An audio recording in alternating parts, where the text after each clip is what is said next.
Hello, everybody. Mariah-Jane Thies here, ready to share with you, my fellow Radiant Dance teachers, a few tips that I rehearsed and showed to myself how effective they really were. I went from theory to practice with a TED Talk recently, and I've put in the description below the link to my TED Talk should you want to watch that.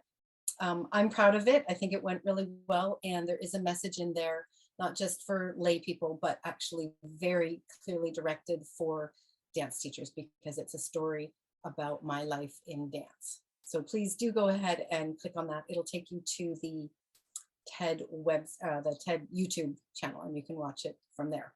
But before you go and click that, here's two things I'm going to share with you today really quick about what I did backstage before I went on to my TED Talk and what I did when I was in rehearsal. So my suggestion would be for you to use in studio, depending on when your recital is. Maybe you've got another class or two or three, or maybe you're watching this and you've still got 6 months before recital or exam competition, actually.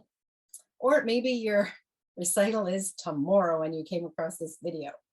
All right, so you can do it in studio. It's great for the memorization process, the feeling like I know my dance and it's not stressing me out when I visualize being on stage. And it's also great for those few minutes just before going on stage. Okay, so here's the two things that I did. Now, you'll notice they're both movements. They come from the brain gym world. I'm a certified brain gym instructor.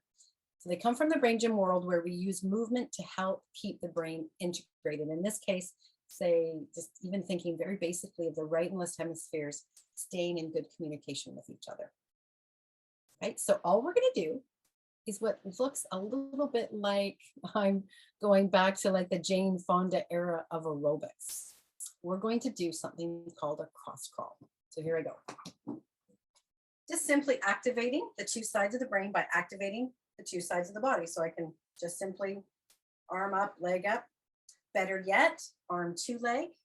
And best would be actually crossing the midline of the body. So if I'm doing this, I am actively integrating the two sides of my brain. So what I did when I was memorizing my 18-minute long TED Talk is I would speak it out loud while doing the entire thing with cross crawl at the same time. So embracing movement diversity will change your life. It did for me. And today I'm going to tell you how I did the whole 18 minutes.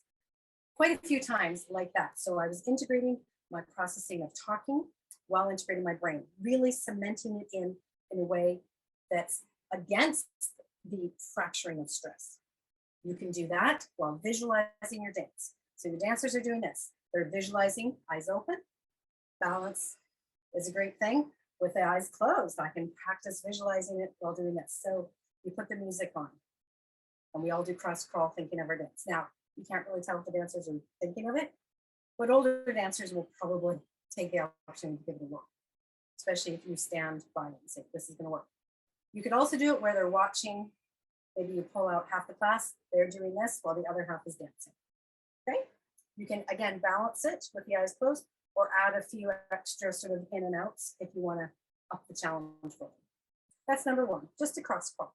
Both sides of the brain working together while I'm visualizing, or in my case, when I'm speaking, the stressful event to come, such as performing on stage. The other one is what I did also at home while speaking it and backstage just before going on. And it's called a hookup. So I'm going to take, let's say, my right arm and my right leg over, the other drop down, hold hands with myself, loop through, and just hold there.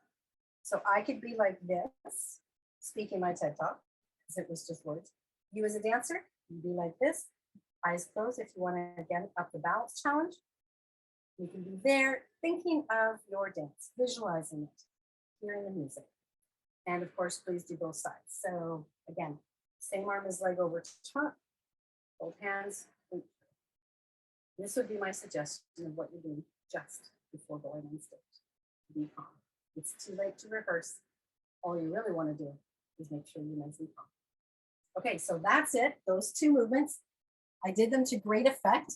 I had an 18-minute long speech to memorize, and part of the memorization process was knowing that my pacing was good. If I spoke too quickly, it would feel rushed and urgent when it might not have been necessary. But if I spoke too slowly and I was getting into moments that really I didn't have the time for, I could go over time. And TED has a rule. If you go over time, which is 18 minutes, you don't get on the TED YouTube channel. You're not there because they had their hard line. So I'm pleased to say that the preparation I did, which included those two movements quite a few times in the weeks leading up and absolutely backstage, allowed me to have rehearsed so precisely and then performed so precisely that I finished my TED speech with 4 seconds on the clock. All right, so hopefully that intrigues you and tells you I believe in it and it worked for me. Okay, it can work for you too if you just simply give it a try. All right, so again, remember, look below if you actually want to watch the TED Talk, or click it and click to save later if I've caught you where you're just about to head out to the theater or something.